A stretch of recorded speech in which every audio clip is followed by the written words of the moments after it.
건축선이라고 하는 게 뭐냐면 쉽게 설명을 하면 자, 예를 들어서 아까 도로는 폭이 얼마 이상 돼야 된다고. 도로가 4m 이상 돼야 된다고 그랬잖아요.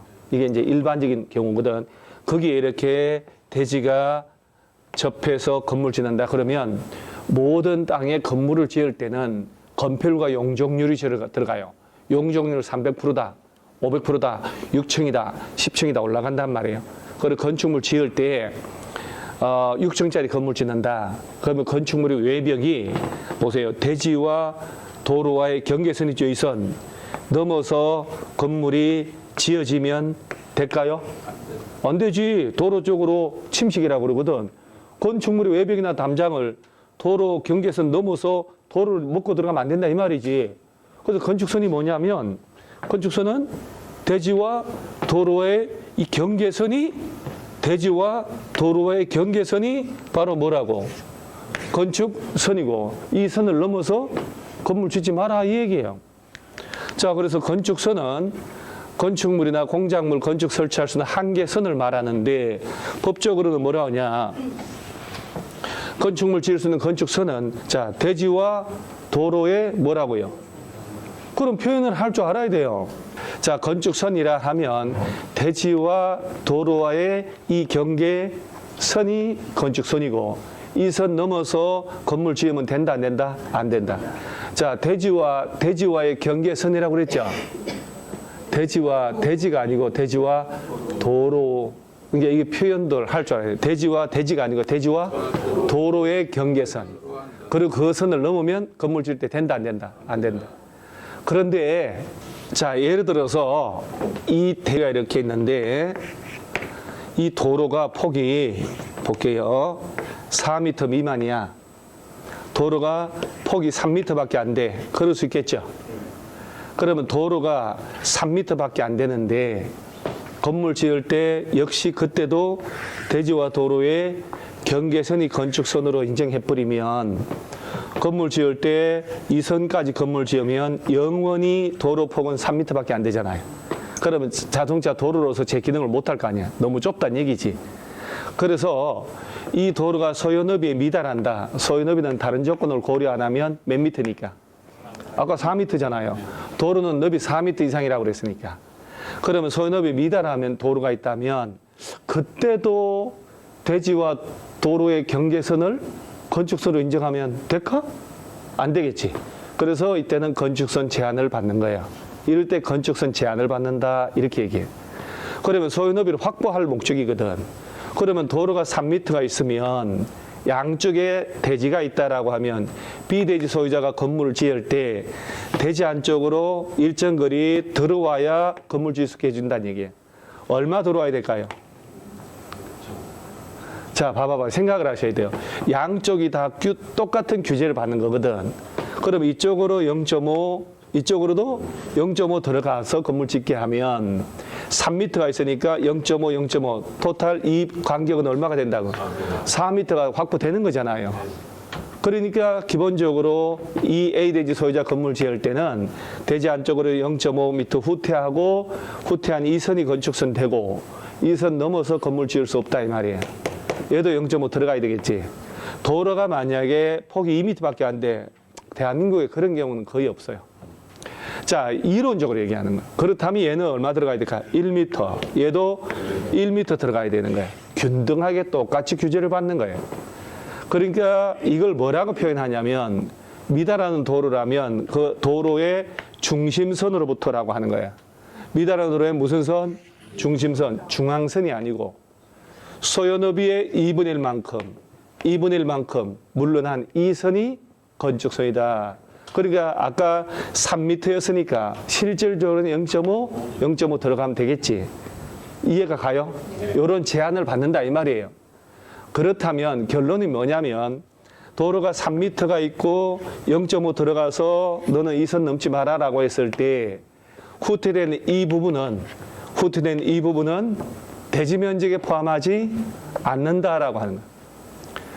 무슨 얘기냐? 대지 면적에 포함하지 않는다는 것은 건폐율 적용하거나 용적률 적용할 때 모든 건 대지가 기준이잖아요. 그러면 전체 공부상 면적이 100평이고 요 후퇴된 요 면적은 10평이라고 하면 남는 게 90평이잖아요. 그러면 이 땅에 건물 지을 때는 이 경우라면 90평, 건폐율이 만약에 50%고 용적률 100%면 90평의 땅에다가 50%인 45평짜리를 지어야 된다는 얘기예요. 그러면 중개업자가 만약에 도로가 3m가 있고 거기에 접한 땅을 중개할 때는 안쪽으로 0.5 들어가서 건물 지어야 된다고 얘기를 해야 되고, 그럴 때 이 후퇴된 부분은 대지 면적 포함하지 않고 대지로 이용을 못한다라고 하는 걸 매매 당사자한테 설명을 해줘야 되겠죠. 설명 안 하고 수수료가 탐이 나서 괜찮다고 했다가 법을 모르고 나중에 땅을 산 사람이 건물 지을 때 건축가에 가면 이런 경우는 반드시 건축 설계 다시 하라 그러거든요. 허가를 안 해주지. 지적도 보면 도로 폭 다 나오니까. 그러니까 이 법적으로 문제 딱 봉착을 하면 누구 찾아갈까요? 중개업자지. 그죠? 중개사가 뭐 하는 직업이냐고. 법적으로 이것저것 해결해서 수수료 주는 거잖아요. 수수료를 먹었는데 이런 걸 설명 안 했다. 당연히 고소하죠. 중개업자를 상대로 고소하고 판 사람을 상대로 사기죄로 처벌해달라고 하고 이 계약 무효입니다라고 하고 그러면서 판 사람도 형사처벌될 수도 있고 중개업자는 당연히 중개사법 위반이 되는 거예요. 그래서 이런 경우는 매매계약서에다가 듣고 있죠, 여러분? 네. 그럼 지금 내가 하는 이 얘기들을 여러분들 이해를 해서 있다고 쳐요. 그 다음 단계가 뭐냐면 여러분 책을 읽어야 돼. 읽어서 나 혼자서 연필로 그리면서 여러분 스스로가 두세 번 반복을 해야지 내 것이 돼요. 그리고 표현을 한번 해봐야 돼, 써가면서. 맑게 알아듣는 거 달라요. 그러니까 시험은 희한하게 묘하게 틀어놓는 거거든. 그걸 헤쳐나가야 돼요. 그래서 자, 다시 한번 얘기하면, 자, 양쪽에 대지가 있고 도로가 통과하는 도로잖아요. 그러면 건축서는 이 도로가 소유업이 미달하는 도로라면 양쪽 다 법적으로 균등하게 규제를 받는 거야. 그래서 얘들은 건축서는 얼마 들어가냐 물어보면, 자, 소유너비가 몇 미터다 이건 절대 안 내주거든. 소유너비에 미달한다 이렇게 얘기를 해. 그럼 미달하는 도로의 무슨 선? 중심선으로부터 양쪽으로 각각 소유너비 얼마만큼? 얘도 그렇고 얘도 그렇고 후퇴한 이 선이 바로 무슨 선? 건축선이라고 하는. 그래서 이 선을 넘어서 건물 지으면 된다 안 된다? 안 된다. 그러면서 이렇게 이게 이제 물러난 선이 건축선 대지 안쪽으로 이렇게 후퇴된 이 부분은 대지 면적에 포함한다, 제외한다. 제외한다는 것은 건폐율 용적률 적용할 때 얘를 빼고 적용하라 이 말이에요. 그래서 이 부분만 계산해야 되는 거야. 그러면 중개업자는 이런 땅을 팔 때 사장님 이 부분은 대지로 이용 못합니다. 그래도 사시겠습니까? 하면 거쳐줘야지. 그죠? 네. 법적으로 피해가야 되니까. 자, 다시 한번 얘기하면 양쪽에 대지가 있고 이 도로가 소유너비 이상이면 건축선 제한을 받지 않아.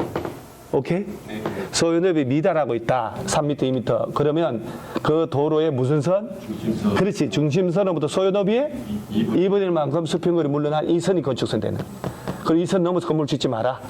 이때 후퇴되는 이 부분은 대지 면적 포함한다, 제외한다. 네. 자, 그러면 요 상황하고, 자, 도로가 있는데 반대편에 선로부지, 하천, 경사지란 말 나왔죠? 네.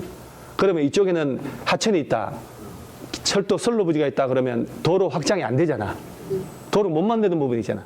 그럼 얘는 아까하고 다른 점이 얘는 양쪽에 대지가 있는 거잖아. 얘는 한쪽에만 대지가 있고 그러면 이쪽으로만 규제를 받아야 된단 말이야. 이쪽으로. 그러면 이때도 도로가 4m 이상의 도로를 확보했으면 건축선은 대지와 도로의 무슨 선?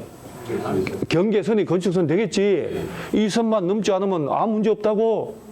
이때 이 도로가 3m밖에 안 돼, 이 도로가. 그러면 건물 지을 때 A 대지 소유자는 대지 안쪽으로 건축선 제한을 받겠지. 네. 얼마 들어갈까? 1m. 그렇지. 그런데 이걸 법적으로 뭐라고 표현하냐면 미달하는 도로가 있으면 그 도로와 하천에 도로와 선로부지, 하천의 경사지의 경계로부터 소요 너비만큼이란 말 쓰는 거거든. 그러니까 여기서부터 소요 너비가 4m잖아. 그러니까 원래는 몇 미터가 있는데 3m가 있었으니까 실제 얼마 들어간다? 들어간 이 선이 건축선 되는 거야. 한쪽만 규제받는 거지. 이 선 넘어서 건물 짓지 마라. 그리고 후퇴된 이 부분은 대지 면적에 포함하지 않는다라고. 그러니까 여기서 이해를 해야 되는 게 일단은 양쪽에 대지가 있을 때는 둘 다 균등하게 규제를 받으니까. 근데 이거를 표현을 반대로 낸다고. 그 미달하는 도로에 중심선 해놓고 으로부터 소요너비만큼. 말이 안 되지. 소요너비면 4m, 3m, 8m 돼버리는데. 그 다음에 얘는 도로와 하천 도로가 있고 선로부지가 있으면 그 도로와 선로부지 경계로부터 소요너비의 2분의 1만큼이라고 얘기한단 말이에요. 그러니까 기본적으로 이해하고 아는 거 하고 그 다음 한 단계 넘어서 객관식으로 어떻게 나올지를 고민하는 사람하고는 성적은 다르다고. 아, 이거 서로 바꿔서 내면 안 되겠는데? 이렇게 해야 돼. 어차피 객관식은 뻔하게 내니까 뭘 복잡하게 막 그림 줘가서 안 내거든, 시험은. 법조문 그대로 낸단 말이에요. 자, 그러면 이 경우하고 이 경우를, 자, 이걸 글로 표현한단 말이에요. 자, 봐봐봐. 자, 소요 너비에 못 미치는 너비의 도로인 경우에는 그 도로에, 자, 그 무슨 선?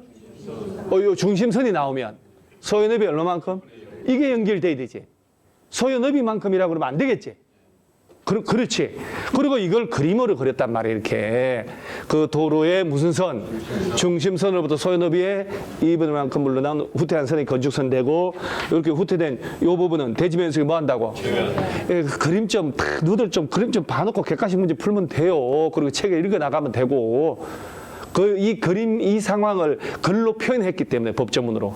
자, 도로 반대쪽에, 이게 읽으면서 연상이 된다. 이 그림이 도로 반대쪽에 경사지, 하천, 철도, 선로부지 이 중에 하나 이런 것도 있단 말이에요. 그러면 이쪽으로는 확장이 안 되지.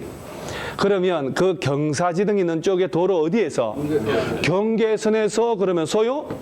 너비에 해당한 만큼 수평거리 이렇게 돼야 되는데 소너비 2분의 1이라고 또 바꿔낸단 말이에요. 그러면 이 경우에 도로가 소너비 미달한다. 선로부지가 있다. 그럼 도로와 선로부지의 어디로부터? 경계선에서 소요? 너비만큼 수평거리 후퇴한 이 선이 바로 건축선 되고 이때도 후퇴된 이 부분은 대지면적 포함하지 않는다. 콜? 네.